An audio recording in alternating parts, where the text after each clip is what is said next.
भारत में आयकर की कहानी 1860 से आज तक।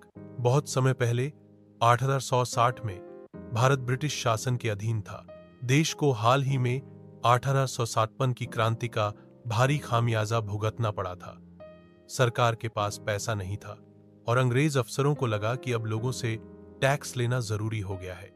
ऐसे समय में एक अंग्रेज अधिकारी सर जेम्स विल्सन सामने आए और 24 जुलाई 1860 को भारत में पहली बार आयकर लागू किया गया। यह एक अस्थायी कदम था, लेकिन इससे कर प्रणाली की नींव रखी गई। कुछ सालों बाद इसे हटा दिया गया, फिर लाया गया। एक तरह से टैक्स आना जाना करता रहा जैसे कोई मेहमान। फिर 1886 में पहली बार एक ठोस इनकम टैक्स एक्ट बनाया गया, जिसमें बताया गया कि किस तरह की आय पर टैक्स लगेगा, खेती, व्यवसाय, वेतन आदि। 1918 में टैक्स को और विस्तार दिया गया। अब लोगों की कुल आय पर कर लगने लगा और सुपर टैक्स अधिभार की भी शुरुआत हुई, यानी अमीरों पर थोड़ा ज्यादा टैक्स। लेकिन असली बदलाव आया 1922 में, जब अंग्रेज सरकार ने ऐसा कानून बनाया जो आधुनिक टैक्स प्रणाली का आधार बना। पहली बार आयकर को केंद्रीय स्तर पर नियंत्रित किया गया। यही वह मॉडल था जो स्वतंत्र भारत में भी चलता रहा। बर स्वतंत्र भारत, नए सपनों के साथ नया टैक्स। 1947 में जब भारत आजाद हुआ तो टैक्स का सिस्टम जटिल और पुराना था। इसे बदलने की जरूरत थी। इसीलिए 1961 में इनकम टैक्स एक्ट 1961 बनाया गया, जो 1 अप्रैल 1962 से लागू हुआ।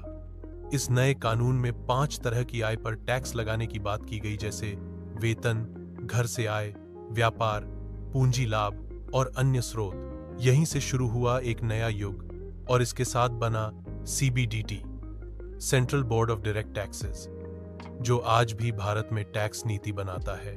ऊंचाई और गिरावट, टैक्स का उतार चढ़ाव। 1970 और 1980 के दशक में टैक्स दरें बहुत ऊंची हो गईं, कभी 85% तक। अमीरों पर जबरदस्त टैक्स लगाया गया, लेकिन इस वजह से टैक्स चोरी भी बढ़ने लगी।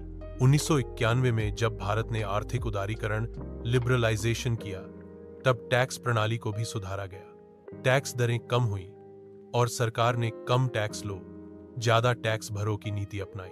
1997 में टैक्स स्लैब सरल बनाए गए और तब से आज तक यही 3 स्तरीय स्लैब 10%, 20%, 30% हमारे बीच चलता आ रहा है।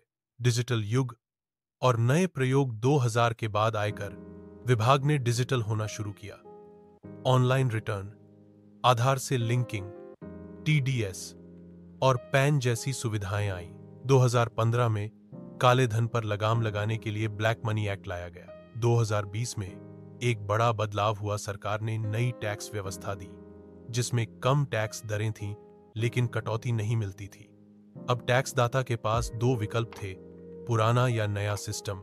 नया भारत, नया टैक्स। 2024-25 के बजट में वित्त मंत्री ने नया प्रस्ताव रखा।